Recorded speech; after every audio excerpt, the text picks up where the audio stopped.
شب برات سے پہلے سیالکوٹ پولیس کی بڑی کارروائی، تھانہ کوتوالی کے علاقے سے لاکھوں روپے مالیت کا آتش بازی کا سامان برآمد کر کے ملزم گرفتار، مقدمہ درج۔ جویا نیوز پلس رجسٹرڈ کو ترجمان سیالکوٹ پولیس کی طرف سے حاصل ہونے والی تفصیلات کے مطابق ایس ایچ او تھانہ کوتوالی نے اپنی ٹیم کے ہمراہ سرچ آپریشن کے دوران چھاپہ مار کر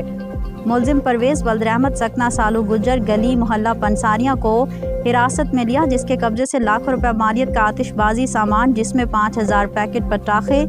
2000 ہوائیاں، 500 انار، 2000 مختلف اقسام کے پٹاخے اور 100 پیکٹ پھول جھڑیاں برآمد کر کے مقدمہ درج کر لیا گیا